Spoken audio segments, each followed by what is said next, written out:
Welcome back to Week 8, Americana, Cultural Phenomena in Contemporary American Society. So, we're more than halfway done with our course here, and next week is your consultation week. So, I will have a few times for a Zoom consultation if you wish, extra credit. And next week you're going to be writing your biographical research paper. And it can be anyone that is connected to American contemporary society and popular culture. So, again, make it connected to you in some way.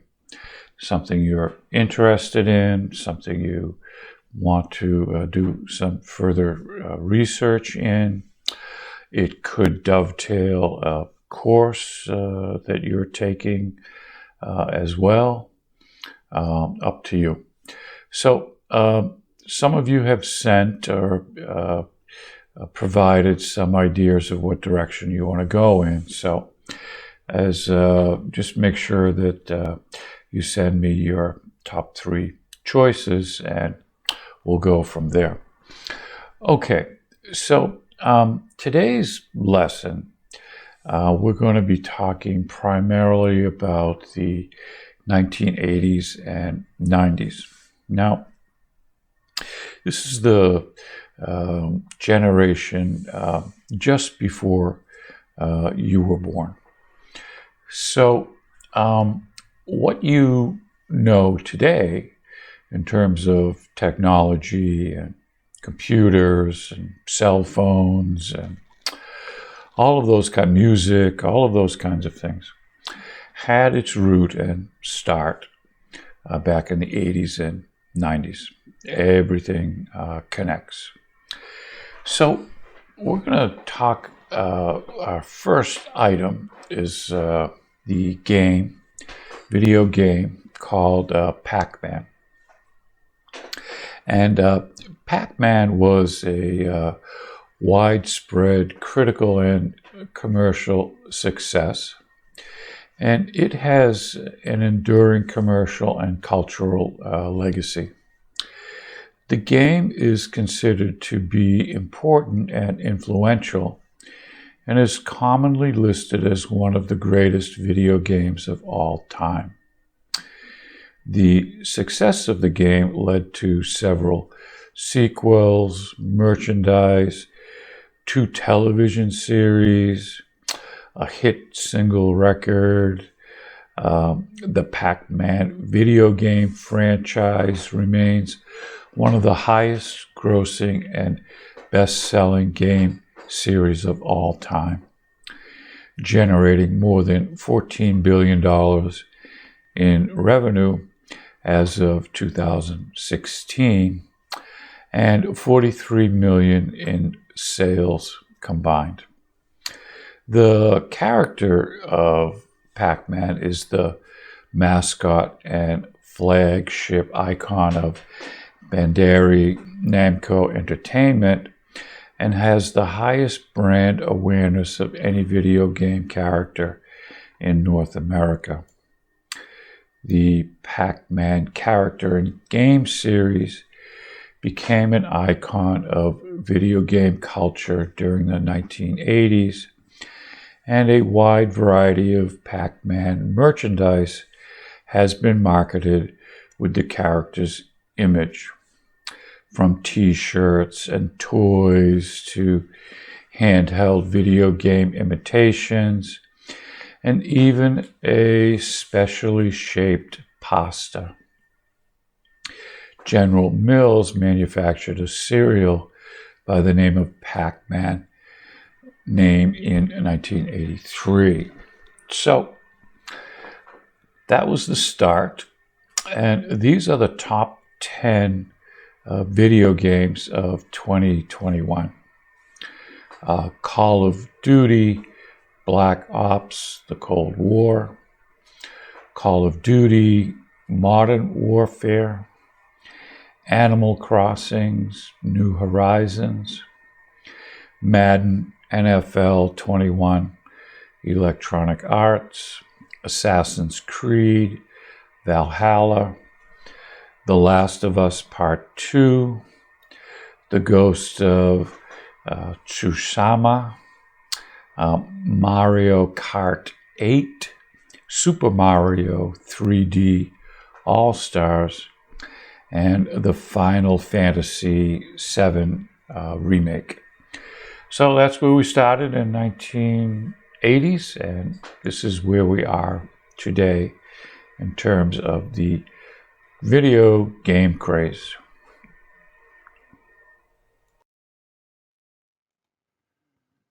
Okay, let's talk about CNN.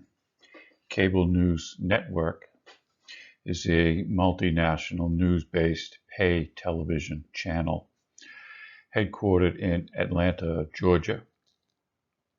It's owned by CNN Worldwide, a unit of Warner Media, and it was founded in 1980 by American media proprietor Ted Turner as a 24-hour cable news channel.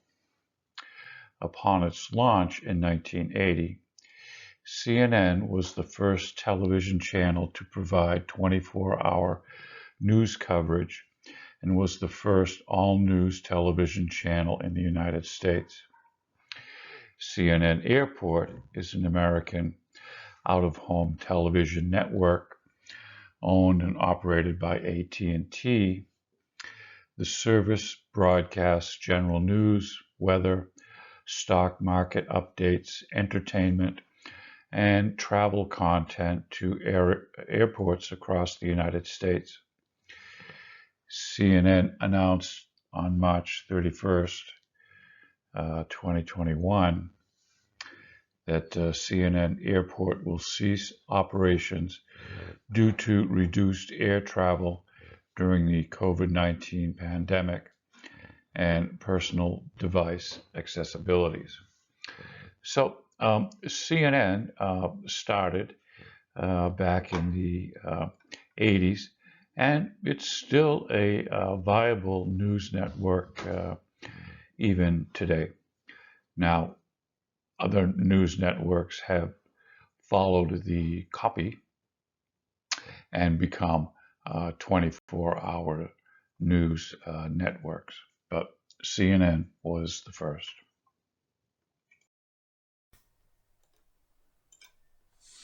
Okay, let's talk about MTV,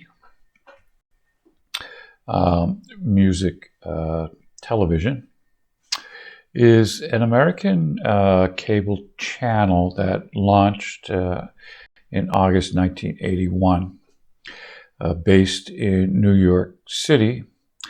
It serves as the flagship property of Viacom CBS domestic media networks. And prior to its launch, the network was first tested in 1977 as a sight on sound. The channel originally aired music videos and related programming as guided by television personalities known as video jockeys or VJs. In the years since its inception, the channel significantly toned down its focus on music in favor of original reality programming targeting teenagers and young adults. Several earlier concepts for music television had been around since the early 1960s. Case in point, the Beatles had used music videos to promote their recordings starting in the mid-1960s. The creative use of music videos within their 1964 film, A Hard Day's Night, particularly the performance of the song Can't Buy Me Love, led MTV later to honor the film's director, Richard Lester, with an award for basically inventing the music video. In addition to bringing lesser-known artists into view, MTV was instrumental in adding to the booming 1980s dance wave. Videos budgets increased, and artists began to add fully choreographed dance sections. Michael Jackson's music became synonymous with dance. In addition to learning the lyrics, fans also learned his choreography so they could dance along. Madonna capitalized on dance in her videos, using classically trained jazz and break dancers. Along with extensive costuming and makeup, Duran Duran used tribal elements pulled from Dunham technique in The Wild Boys, and Kate Bush used a modern dance duet in Running Up That Hill. MTV brought more than music into the public view. It added to the ever-growing resurgence of dance in the early 1980s that is carried through to today. Influence and controversies. The channel has been a target of criticism among various groups about programming choices, social issues, political correctness, sensitivity, censorship, and a perceived negative social influence on young people. Portions of the content of MTV's programs and productions have come under controversy in the general news media and among social groups that have taken offense. MTV was also the major influence on the growth of music videos during the 1980s. International MTV and Globalization by Charissa Lepre, PhD, from sites google.com, says that in 1981, MTV exploded into American homes and changed the entertainment and media industries forever. It combined television and radio and added a raw flair that was distinctively youth-oriented. As the first network to speak directly to teenage young adult market, it became the spoiled child of the advertising industry. Companies nationwide who wanted to market to young adults took advantage of MTV until the network became a 24-hour commercial. It was the ultimate source of American popular culture, including music, style, attitude, language, belief structures, behavior, and so on. As its power in the United States rose, the network began to expand globally, venturing into the European market before its 10th birthday. MTV has drastically changed youth culture around the world, defining popular culture and speaking on behalf of young adults everywhere. MTV has transported its powerful advertising clout to millions of youth and is often criticized for peddling American culture to the rest of the world. Many intellectuals slam the network for destroying traditions and imposing American values and beliefs, thereby forcing a homogenization of world youth culture. Even with all this critical disapproval, MTV continues to expand globally, launching 20 new feeds in the past 5 years. International MTV, although assumed to be negative by many, has several positive effects on this new global youth culture. Since then, MTV networks have expanded to include 34 customized feeds in 164 countries through 18 different languages. The channel now reaches approximately 375 million households worldwide and has an estimated viewing audience of 1 billion, more than twice the size of CNN International. Okay, so that's the influence of MTV on the global culture of today.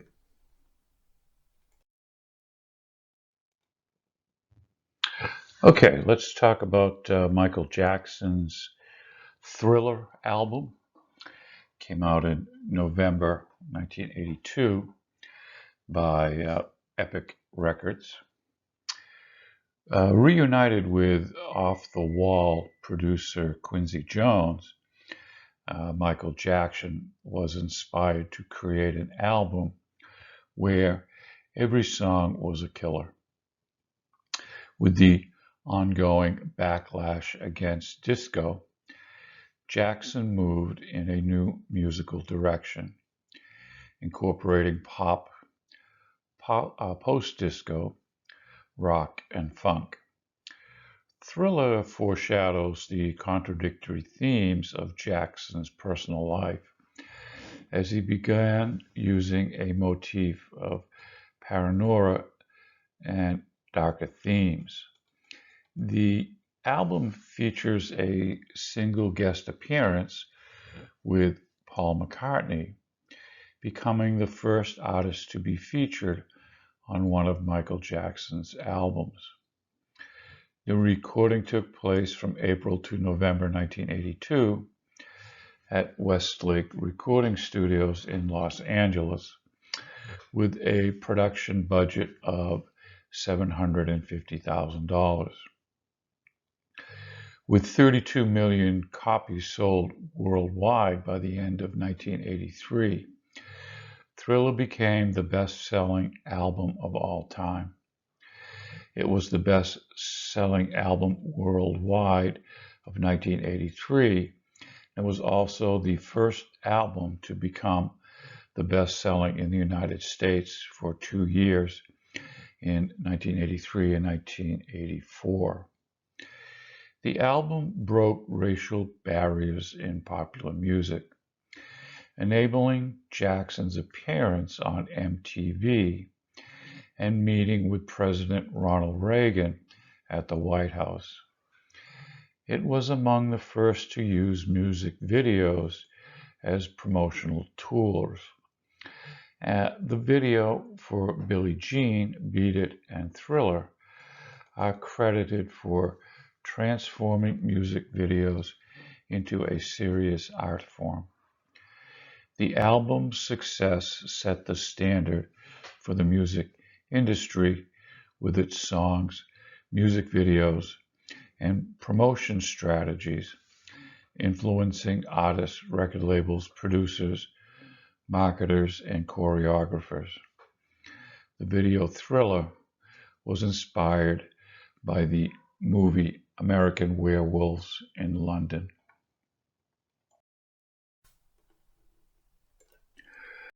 Okay, let's talk about the CD, the compact disc.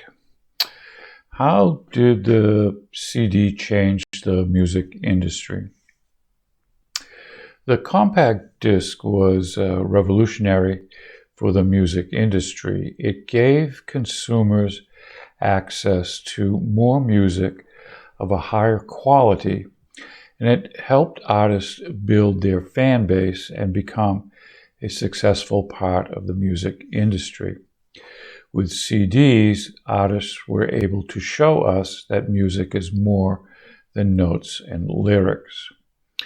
Here's an article from NBCnews.com by Devin Coldewey.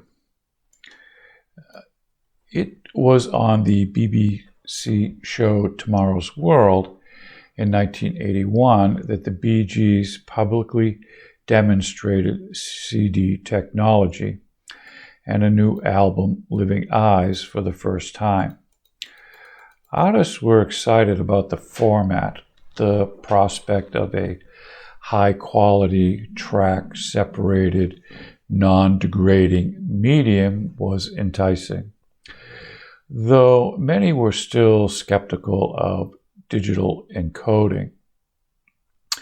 But music industry heavies like David Bowie and renowned conductor Herbert Van Karajan were quick to embrace it, and soon the likes of Dire Straits would hit 1 million sales and cement the CD's position as the new standard for music. Music CDs peaked in the year 2000, with global sales estimated at around 2.5 billion. Soon, legit digital downloads began to replace physical media for many music buyers. Though its numbers are still on decline, CDs are still produced today on the order of hundreds of millions, and it will be many years yet before the world's CD factories shut their doors. I don't know, not so sure about that. You can certainly stream all the music you want on your cell phone and not have to put a little device into something, although many cars, automobiles, still have a place for the CD for listening while you're driving.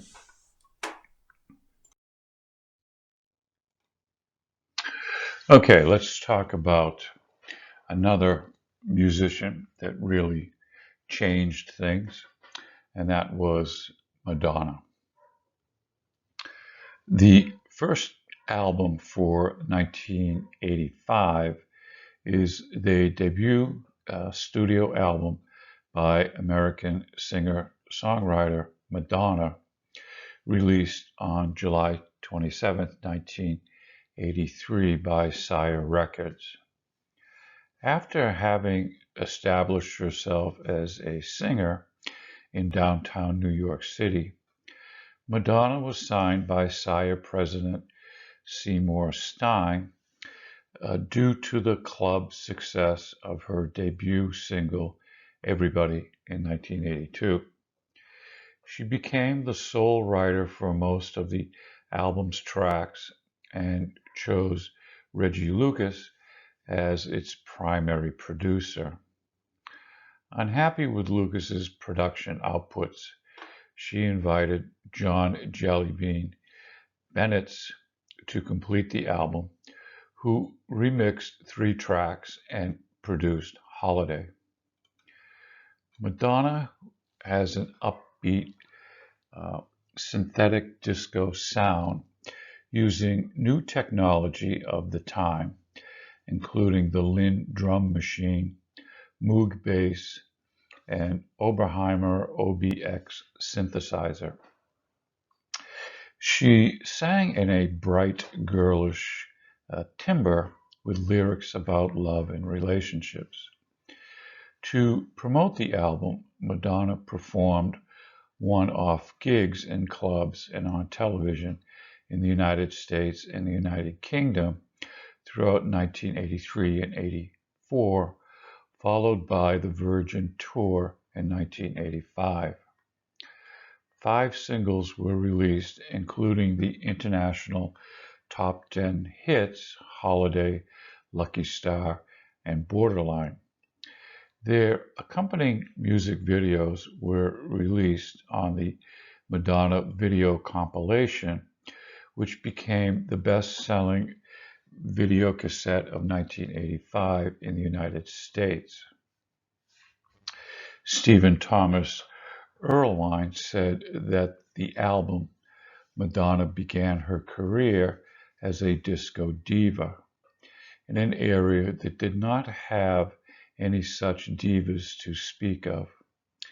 In the beginning of the 80s, disco was an anathema to the mainstream pop, and according to him, Madonna had a huge role in popularizing dance music as mainstream music, utilizing her charisma, chutzpah, and appeal.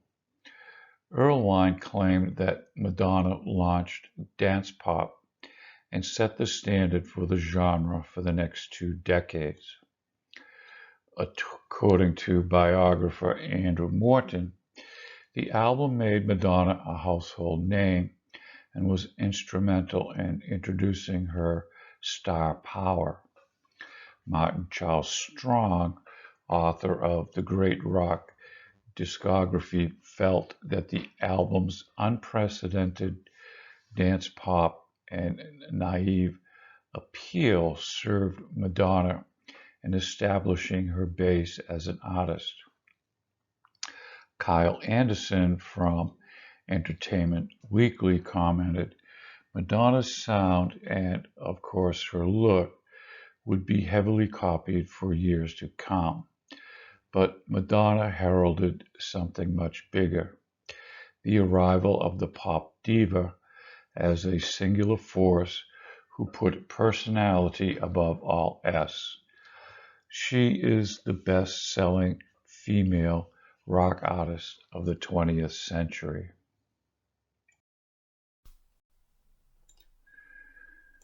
Okay, let's talk about a television program, rather controversial, called The Simpsons.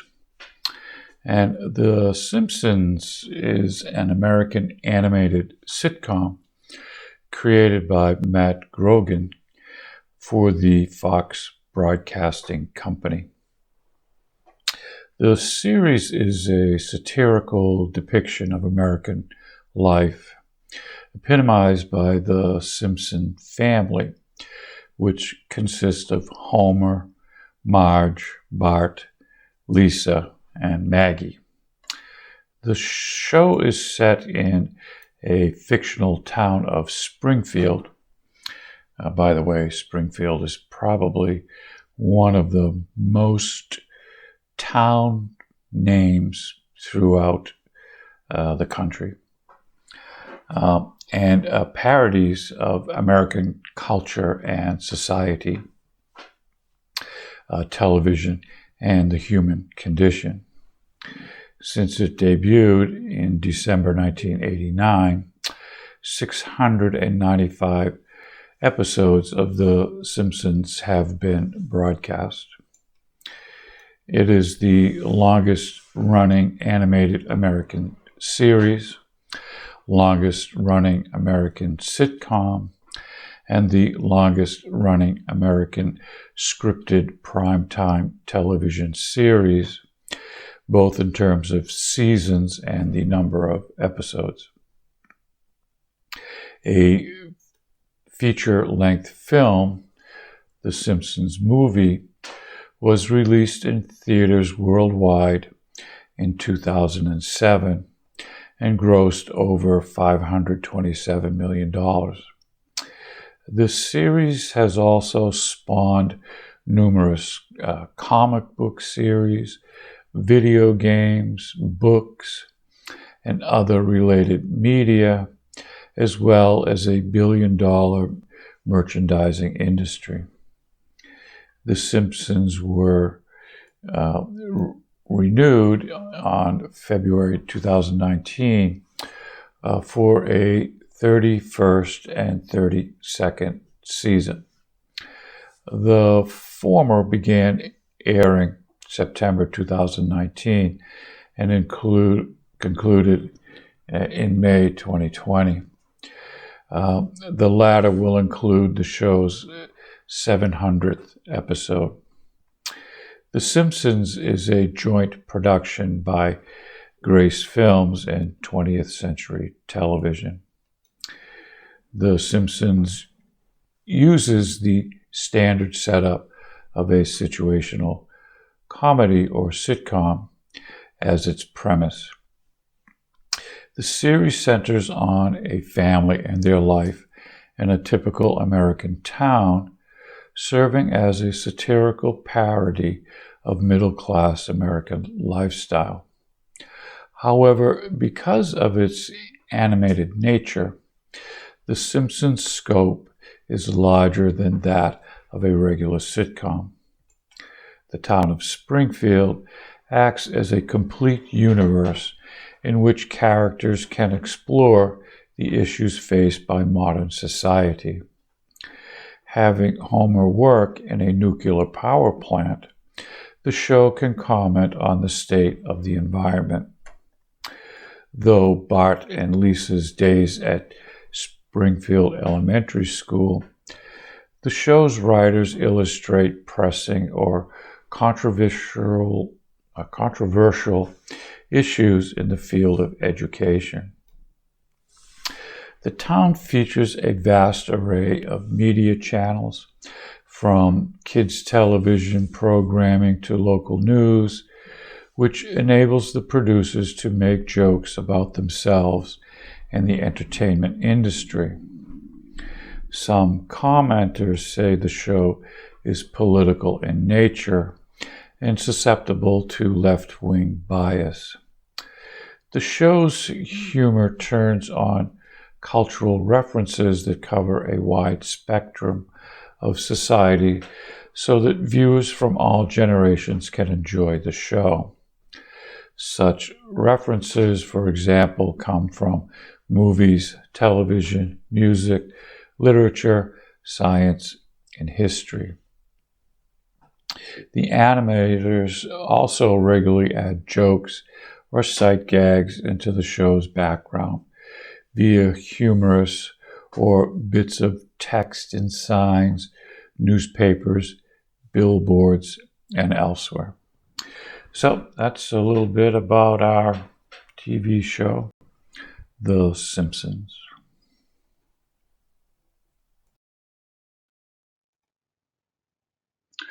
Okay, let's talk about the digital camera. In 1990, the advent of digital photography also gave way to cultural changes in the field of photography. Unlike with traditional photography, dark rooms and hazardous chemicals were no longer required for post-production of an image. Images could now be processed and enhanced from behind a computer screen in one's own home. This allowed photographers to be more creative with their processing and editing techniques. As the field became more popular, types of digital photography and photographers diversified. Digital photography took photography itself from a small, somewhat elite circle to one that encompassed many people. Digital camera sales peaked in March 2012, averaging about 11 million units a month, but sales have declined significantly ever since. By March 2014, about 3 million were purchased each month, about 30% of the peak sales total. The decline may have bottomed out with sales averages hovering around 3 million a month. The main competitor is smartphones, most of which have built-in digital cameras, which routinely get better. Like most digital cameras, they also offer the ability to record videos. While smartphones continue to improve on a technical level, Their form factor is not optimized for use as a camera, and battery life is typically more limited compared to a digital camera. The social impact. Digital photography has made photography available to a larger group of people. The new technology and editing programs available to photographers has changed the way photographs are presented to the public. There are photographs that are so heavily manipulated, Photoshop, that they end up looking like nothing like the original photograph, and this changed the way they are perceived.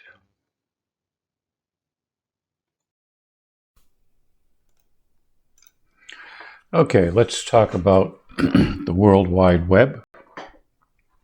This basically changed everything. Okay, so English scientist Sir Timothy Berners-Lee invented the World Wide Web in 1989.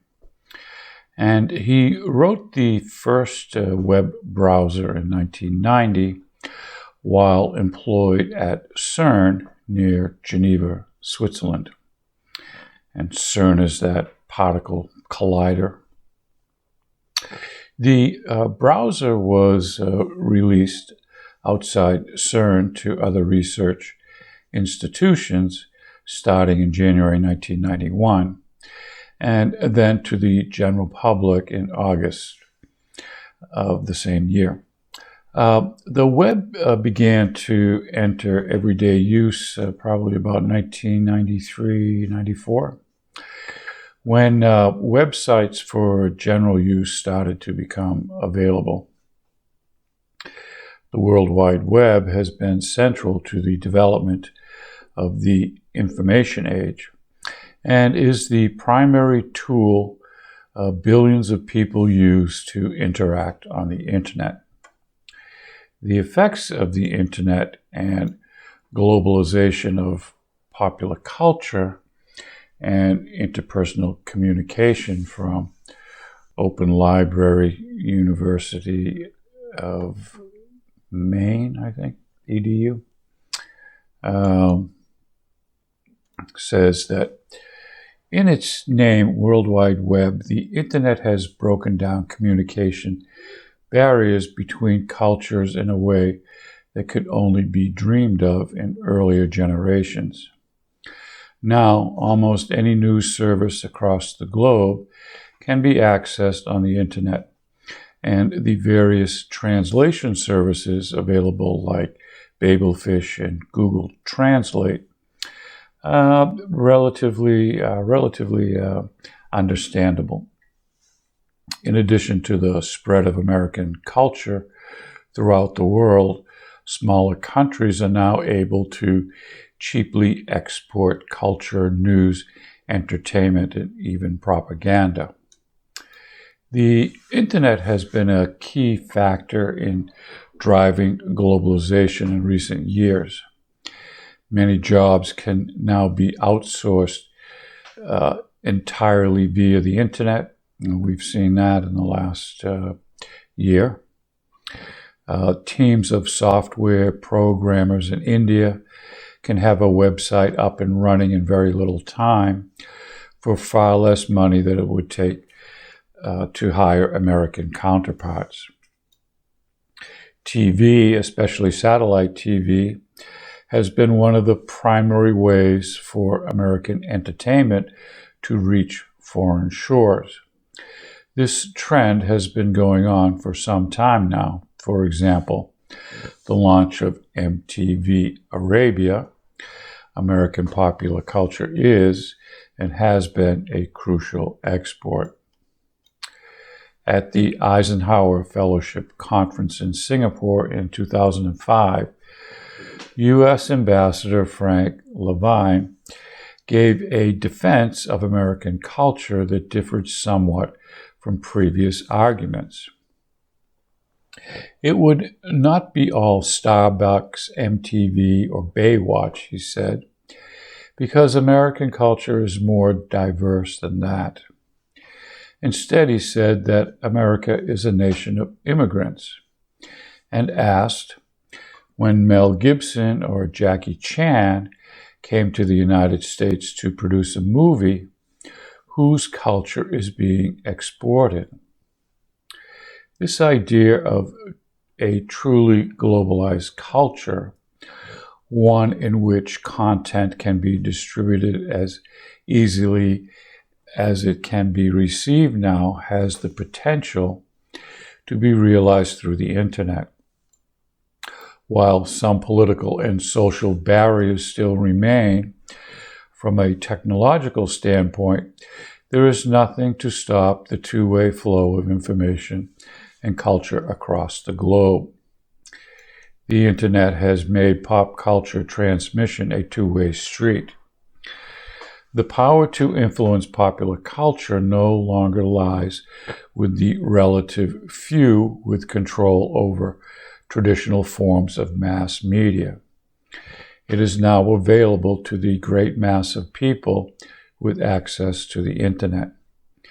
As a result, the cross-fertilization of popular culture from around the world has been a commonplace occurrence.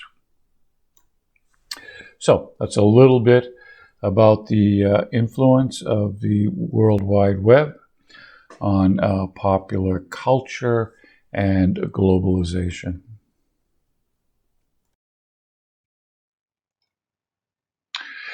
Okay, let's talk about the movie Jurassic Park.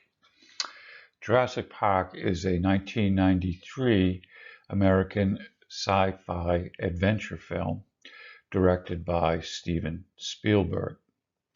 It is the first installment in the Jurassic Park franchise and the first film in the Jurassic Park trilogy, and is based on the 1990 novel of the same name by Michael Crichton. The film is set on the fictional island of Isla Nublar, located off Central America's Pacific coast near Costa Rica. There, wealthy businessman John Hammond and a team of genetic scientists have created a wildlife park of de-extinct dinosaurs. When industrial sabotage leads to a catastrophic shutdown of the park's power facilities and security precautions, a small group of visitors and Hammond's grandchildren struggle to survive and escape the perilous island. In March 1994, Jurassic Park won all 3 Academy Awards for which it was nominated: Best Sound Editing, Best Sound Mixing, and Best Visual Effects. In 2001, the American Film Institute ranked Jurassic Park as the 35th most thrilling film of American cinema. The film is included in the book 1001 Movies You Must See Before You Die, film list by Empire Magazine and The Guardian. Let's take a look at a video from Jurassic Park.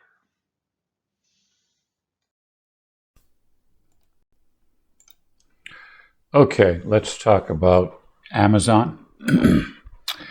Amazon.com is an American multinational technology company based in Seattle, Washington, which focuses on e-commerce, cloud computing, digital streaming, and artificial intelligence.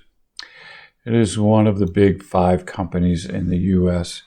information technology industry, along with Google, Apple, Microsoft, and Facebook. The company has been referred to as one of the most influential economic and cultural forces in the world, as well as the world's most valuable brand. Let's talk about the working conditions. Former employees, current employees, the media, and politicians have criticized Amazon for poor working conditions at the company.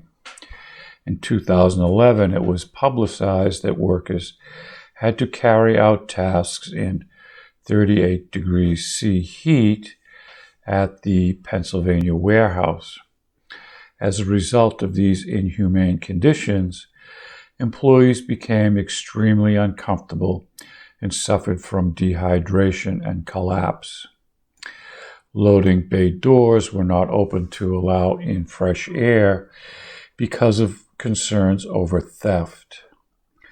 Amazon's initial response was to pay for an ambulance to sit outside on call to cart away overheated employees.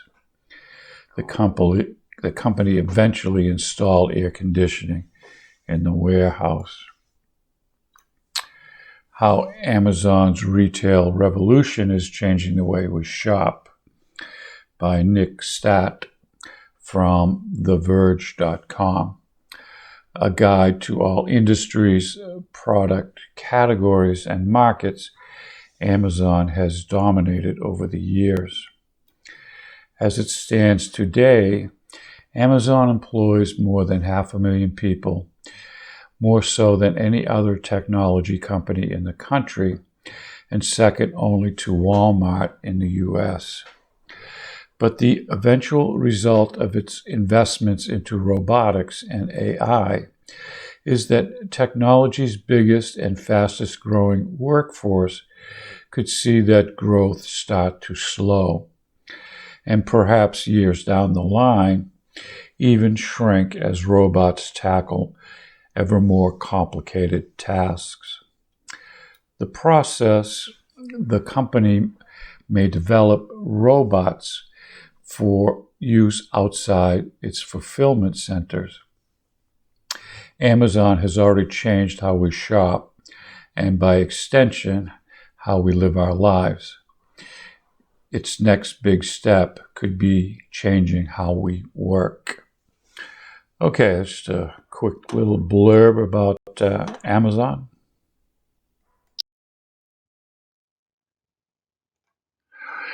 Okay, let's talk about a famous American television program called Friends.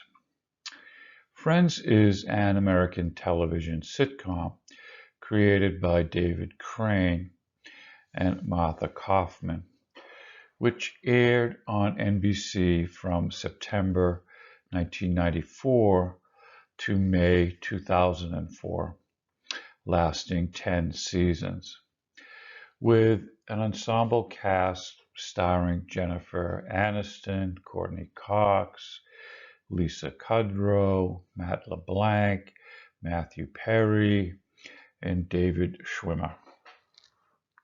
The show revolves around 6 friends in their 20s and 30s who live in Manhattan, New York City. Friends received acclaim throughout its run, becoming one of the most popular television shows of all times. The series was nominated for 62 Primetime Emmy Awards, winning the Outstanding Comedy Series Award in 2002. Rachel Green, a sheltered but friendly woman, flees her wedding day and wealthy yet unfulfilled life and finds childhood friend Monica Geller, a tightly wound but caring chef. After Rachel becomes a waitress at West Village Coffee House in Central Park, she moves into Monica's apartment above Central Park and joins Monica's group of single friends in their mid-20s. Previous roommate Phoebe Buffet, an eccentric, weird masseuse neighbor Joey, a dim-witted yet loyal, struggling actor and womanizer, Joey's roommate Chandler, a sarcastic, self-deprecating IT manager, and Monica's older brother and Chandler's college roommate Ross, a sweet-natured but insecure paleontologist. Episodes depict the friends' comedic and romantic adventures and career issues. Cultural impact. Although the producers thought of Friends as only a TV show, psychologists investigated the cultural impact of Friends during the series' run. Aniston's hairstyle was nicknamed the Rachel and copied around the world.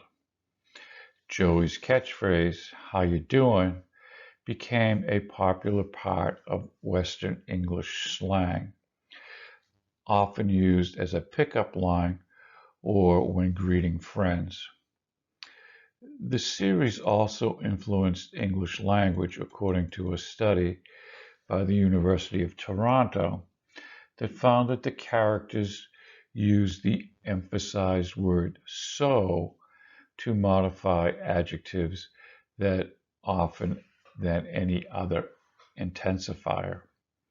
Although the preference had already made its way into the American vernacular, usage on the series may have accelerated the change. Chandler's habit of ending a sentence unfinished for sarcasm also influenced viewers' speech. Friends has also been credited in helping non-English speaking students to learn the language.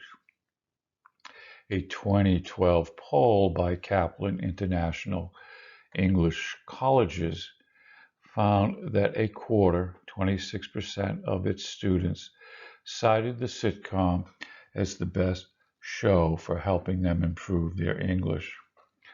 Friends also developed an alternative family lifestyle by representing young people that lived unconventional domestic lives. It presents the idea that all you need is good friends and can construct families through choice. The audience is able to identify with the program through the troubles seen on weekly episodes. It portrays a new way of living life and developing relationships which are not normally seen in conventional society. According to a pop culture expert at the University of Buffalo, Friends is one of those rare shows that marked a change in American culture.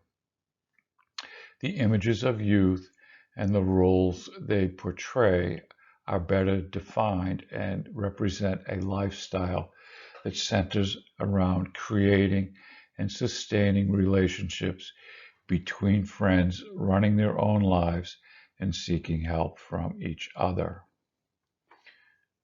That's a little bit on our story of the TV program Friends.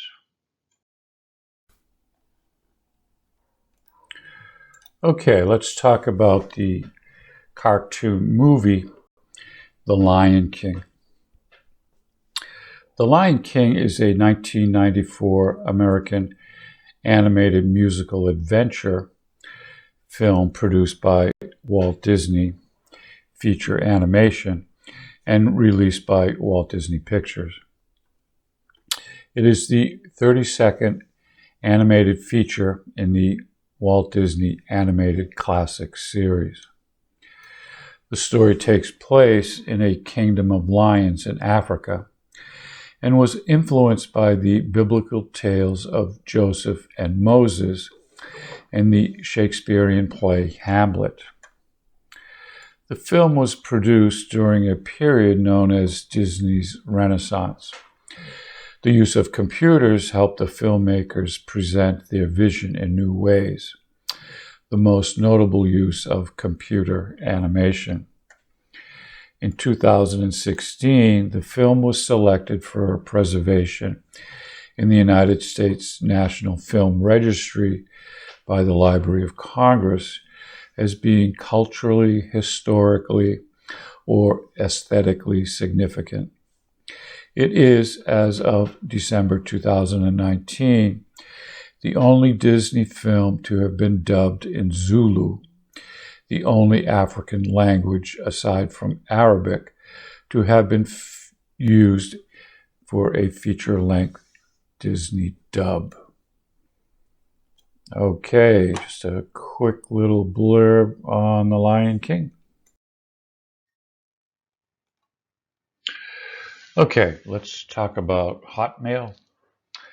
Hotmail launched in 1996 as one of the first public webmail services. Totally stylized as Hotmail to highlight its web-based existence, and because mixing cases was inexplicably popular at the time, Hotmail offered everything that ISP-based email did not. The Impact of Email by T. Smith explained the impact that innovation has had on society, economy, and/or culture. Email has a profound impact on society through how humans communicate. It has drastically reduced the use of traditional mail. For instance, many people have all bills and payments that used to be delivered through traditional mail now delivered paperlessly through email. People rarely write letters to each other, instead choosing to send an email message.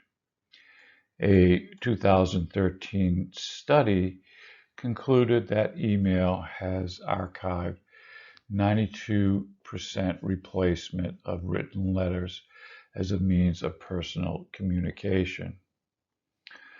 Polling 10 college students asking what percentage of personal communication they do with email versus traditional mail. The results are shown in the figure to the right. All of those polled said that over 90% of their personal communications is by email over traditional mail. The access to quick one-to-many delivery has increased the amount of personal communication people have as compared to an era immediately preceding the widespread use of email. The impact is even more profound in undeveloped areas where people are more likely to communicate with government agencies when they have email than if they only have access to regular mail. And of course, this has been replaced by the text message.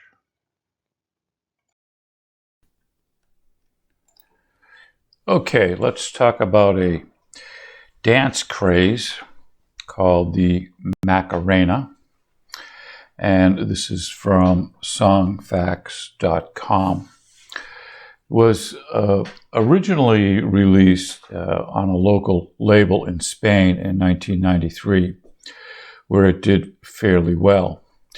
The next year, the American label BMG bought the Spanish label and set out to make Macarena a hit in America. They marketed an English language version to dance clubs and cruise ships and then released it as a single in 1995. It was a major hit until the summer of 1996 when the Macarena dance craze hit America. The song went to number one in July and stayed there for 14 weeks. The name of the group, Los Del Rio, Antonio, Romeo, Minaj, and Rafael Ruz, are a Spanish flamenco pop duo. They were inspired to record this on a trip to Venezuela when they spotted a beautiful flamenco dancer named Diana Patricia. When the song became a hit, she became known in Venezuela as Macarena. It was the first hit for Los Del Rio since 1962 and their only hit in USA. La Macarena is one of 8 sections known as quarters of Seville, Spain. That's where they got the name. Macarena is a female name, which means Mother of God. The meaning of the song changes depending on what mix you are listening to. In the original version, Macarena is upset with her boyfriend who has joined the army. In the United States, this was the biggest dance craze of the 1990s. It was played at weddings, office parties, cruise ships, just about anywhere there was dancing. Like the earlier dance craze, the electric slide, it was easy to learn and was done in a group, making it perfect for Americans who lacked rhythm. The world record for the most people performing one dance at the same time was set by 50,000 people at Yankee Stadium while dancing the Macarena in New York. Okay, so that's a little bit about the dance craze, the Macarena.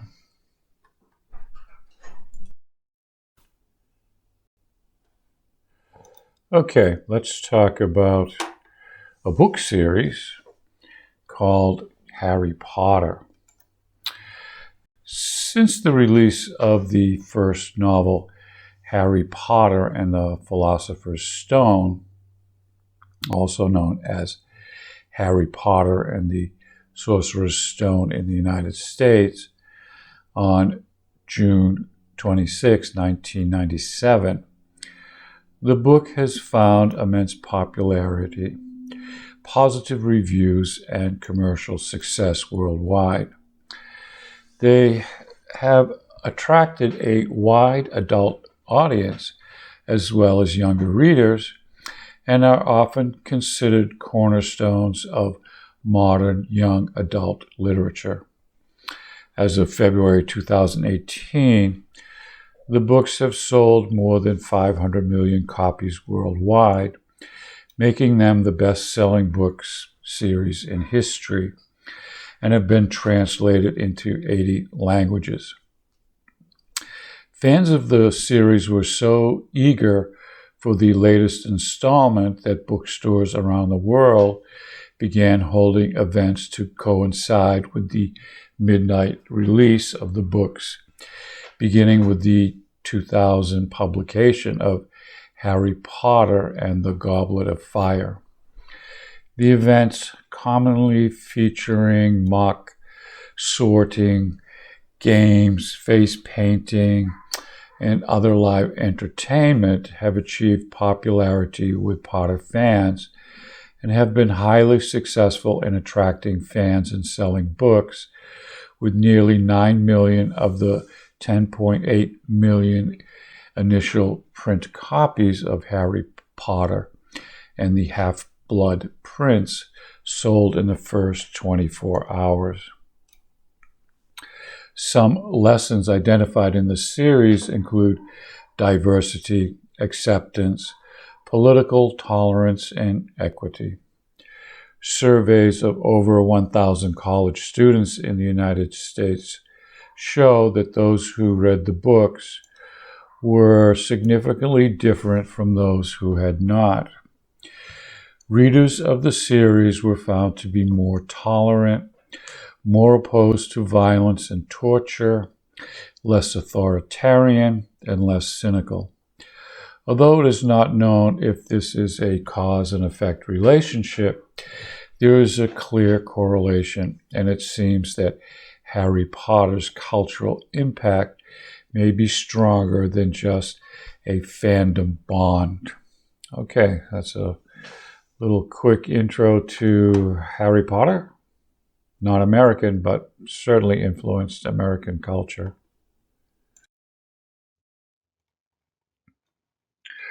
Okay, let's talk about the movie Titanic. Titanic is a 1997 American epic romance and disaster film directed, written, co-produced, and co-edited by James Cameron. Incorporating both historical and fictionalized aspects, it is based on accounts of the sinking of the RMS Titanic. Stars Leonardo DiCaprio, Kate Winslet as members of different social classes who fall in love aboard the ship during its ill-fated maiden voyage. From thehindu.com, 20 years later, Titanic continues to be part of popular culture. By Minnie Anthakad Cheeber, Cameron, who was fascinated with shipwrecks and considered Titanic the Mount Everest of shipwrecks, pitched Romeo and Juliet on the Titanic to 20th Century Fox executives. Cameron introduced the love story of uptown girl Rose and bohemian artist Jack and a diamond to lend emotional heft to the story. He framed the sinking of the unsinkable Titanic within the modern story of a salvage crew searching for the diamond in the wreck. The two timelines, 1912 and 1996, are held together by the 101-year-old Rosie's story of events on the night of April 14th, when the luxury liner hit an iceberg and lost more than 1,500 of its estimated 2,224 people on board. There have been theories on the subliminal message in the movie. Whether Titanic is about class struggle, about men trying to tame nature, with nature having the last laugh, old versus new, establishment against individuality, men versus women, or science against humanity.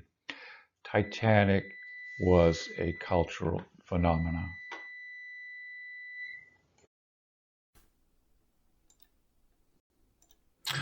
All right, let's talk a little bit about the company Google. The Google story begins in 1995 at Stanford University. Larry Page was considering Stanford for grad school, and Sergey Brin, a student there, was assigned to show him around. By some accounts, they disagreed about nearly everything during that first meeting. But by the following year, they struck up a partnership, Google.com, and is the most visited website worldwide.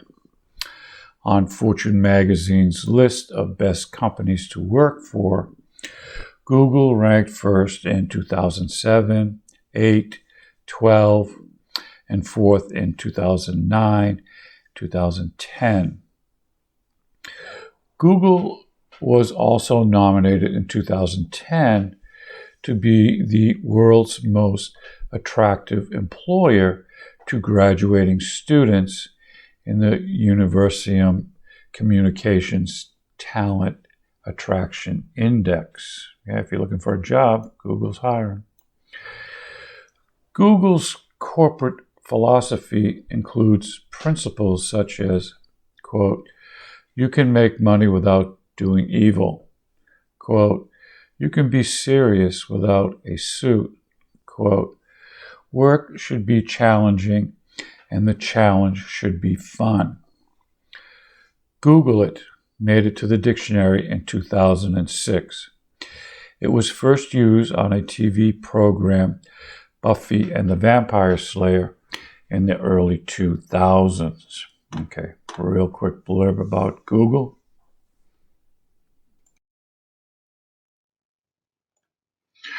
Okay, let's take a look at something called Casual Friday. Casual Friday had its origin from Hawaii's custom of Aloha Friday, which slowly spread east to California, continuing around the globe until the 1990s, when it became known as Casual Friday. Today in Hawaii, aloha wear is worn as business attire for any day of the week, and Aloha Friday is generally referred to the last day of the work week.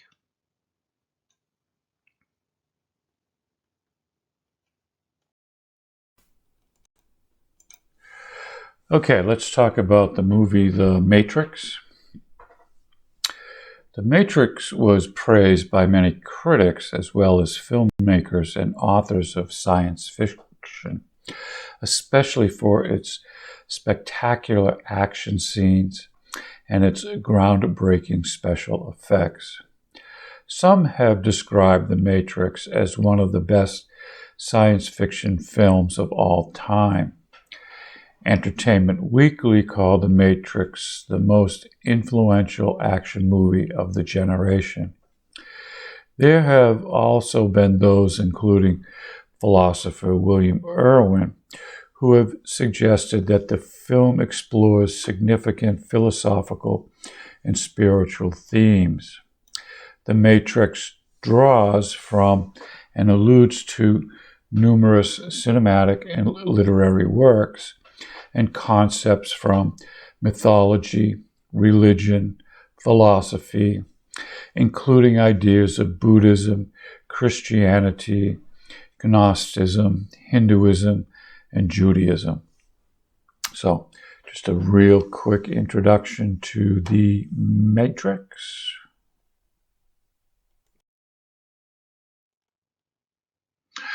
Okay, let's talk about the TV program The Sopranos. The Sopranos is an American crime drama television series created by David Chase. The story revolves around Tony Soprano, a New Jersey-based Italian-American mobster, portraying the difficulties that he faces as he tries to balance his family life with his role as a leader of a criminal organization.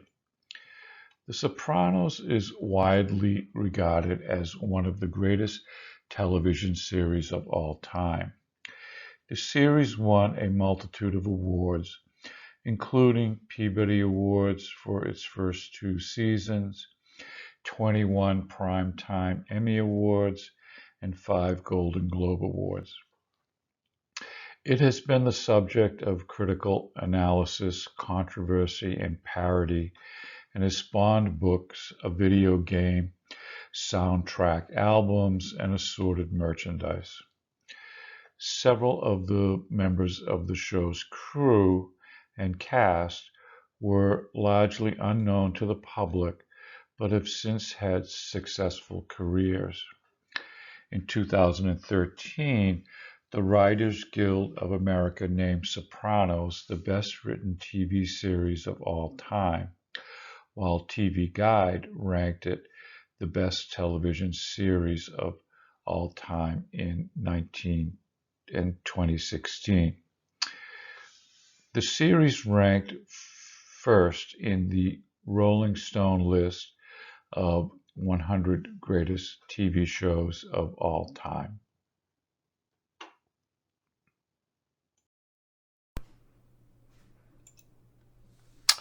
Okay, so let's wrap up the 1980s. This is from thoughtco.com. Back in time with this 1980s history timeline by Jennifer Rosenberg. So this is just some of the topics that we weren't able to cover in this week's lesson, but are significant to the 1980s. So she goes on to say, the first year of the decade was memorable for political drama, cable TV, and games we couldn't keep our hands off of. Arcades were jammed with people playing a new game called Pac-Man. Some of those early gamers might also be fiddling with a colorful Rubik's Cube, which was invented in Hungary. So the U.S. Olympic hockey team defeats the Soviet Union in the semifinals at the Winter Olympics at Lake Placid in New York. In Washington State, Mount St. Helens erupts, killing more than 50 people. And yes, America does have volcanoes. Also, singer John Lennon is assassinated by a deranged gunman in front of his New York City apartment. 1981, homes and offices were beginning to adapt to new technologies. If you had cable TV, you were probably watching MTV after it began broadcasting in August. And at work, typewriters began making way for something called a personal computer from IBM. The Center for Disease Control publishes the first official report of men infected with what will be known later as AIDS, acquired immunodeficiency syndrome virus. The Church of England votes to allow women to serve as priests.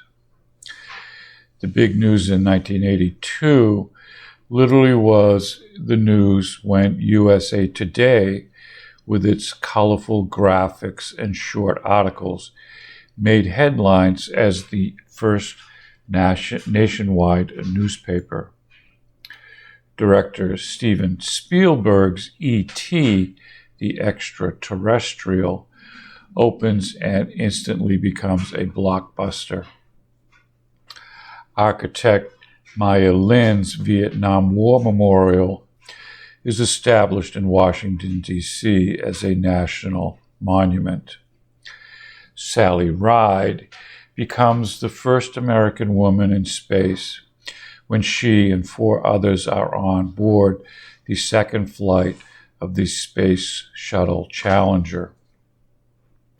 Pop singer Michael Jackson moonwalks for the first time at the Pasadena Civic Auditorium, a performance broadcast at the MTV Awards in May. R&B single Rider, written by Michael Jackson and Lionel Richie, called We Are the World, is recorded by more than 45 American singers. It will go on to raise $75 million to feed people in Africa.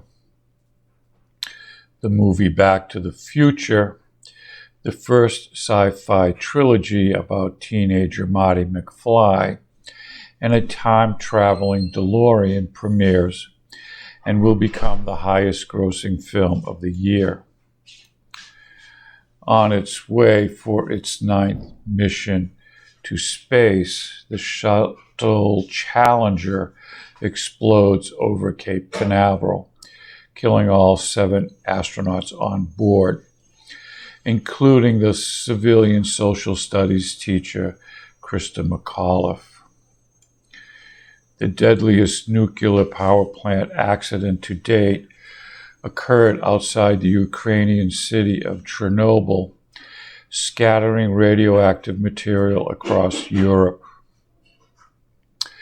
The syndicated talk show Oprah Winfrey airs nationally.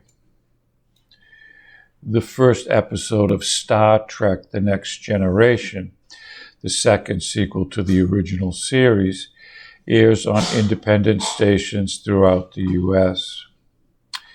The Exxon Valdez oil tanker runs aground in Alaska's Prince William Sound, tainting hundreds of miles of Alaskan coastline with oil. After months of peaceful but increasing protests, Chinese troops fired on civilians and students in Tiananmen Square, killing an unknown number of people and ending the demonstrations. Finally, the Berlin Wall falls after an announcement by East German government that the border checkpoints were open. The impromptu celebration was televised around the world. So that's a quick look back at some of the topics we couldn't cover during the 1980s.